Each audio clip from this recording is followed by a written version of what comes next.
சிறுமியினை பாலியல் துஷ்பிரயோகத்திற்கு உட்படுத்திய வழக்கில் முன்னாள் அட்டமஸ்தானி பல்லேகம ஹேமரத்ன தேரர் நேற்றைய தினம் நீதிமன்றத்திற்கு அழைத்து வரப்பட்டிருந்த விதம் பல்வேறு சர்ச்சைகளை உருவாக்கியிருக்கின்றது. நீதவான்கள் பயன்படுத்தக்கூடிய வழியினூடாக விவிஐபி சலுகைகளுடன் அவர் நேற்றைய தினம் அழைத்து வரப்பட்டிருந்தார். இது எப்படி சாத்தியமாகும்? குற்றம் சாட்டப்பட்ட ஒருவருக்கு நீதவான்கள் பயன்படுத்தக்கூடிய விவிஐபி சலுகைகளா வழங்கப்படுகின்றன? நாட்டில் நீதி எங்கே இருக்கின்றது? பௌத்த தேரர்களுக்கு ஒரு நீதியும் சாதாரண தர மக்களுக்கு ஒரு நீதியுமா என்ற ஒரு கேள்வியும் நேற்றைய தினம் இந்த காணொலிகளின் வாயிலாக எழுப்பப்பட்டிருக்கின்றன.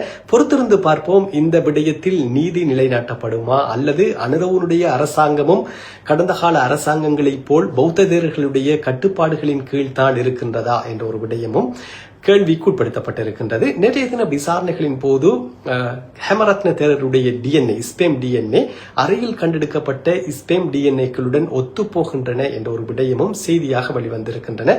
அது தொடர்பாக நேற்றைய தினம் சில புதிய சான்றுகளும் சமர்ப்பிக்கப்பட்டிருக்கின்றன. நீதவான் நீதிமன்றத்தில் போலீசாரிடம் கேட்கப்பட்ட கேள்விகளுக்கு அரச பகுப்பாய்வு திணைக்களத்தில் இருந்து கிடைக்கப்பட்டிருந்த அறிக்கைகள் மற்றும் காணொலிகள் அடங்கிய சிடிக்களை தாம் சட்டமா அதிபரிடம் சமர்ப்பித்திருக்கின்றோம் என்றும் மேலதிக விடயங்களுக்காக தாம் ஆலோசனைகளை பெறுவதற்காக காத்திருக்கின்றோம் என்ற ஒரு விடயத்தை தெரியப்படுத்தியிருக்கின்றார்கள்.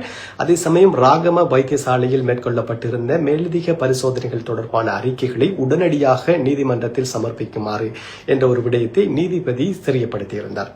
இந்த வழக்கு தொடர்பான வருகின்ற விசாரணை ஜனவரி 8ஆம் தேதி வரை ஒத்திவைக்கப்பட்டிருக்கின்றது. இந்த 3 மாதங்களுக்குள் என்ன விடயங்கள் வேண்டுமானாலும் இந்த வழக்கில் மாற்றப்படக்கூடிய சந்தர்ப்பங்களும் இருக்கின்றன. பொறுத்திருந்து பார்ப்போம். இந்த விடயத்தில் பாதிக்கப்பட்டிருந்த சிறுமிகளுக்கு உண்மையில் நீதி நிலைநாட்டப்படுமா அல்லது நாட்டிலே மறைமுகமாக பௌத்த தேரர்களுடைய சட்டங்கள் தான் நடைமுறைப்படுத்தப்படுகின்றன, அந்த சட்டத்தின் வாயிலாக இந்த பௌத்த தேரர்களும் தப்பி பிழைப்பார்களா என்ற ஒரு விடயத்தோடு தொடர் வீடியோக்களுக்கு பேஜை ஃபாலோ பண்ணுங்க நண்பர்களே. மீண்டும் ஒரு வீடியோவில் சந்திப்போம்.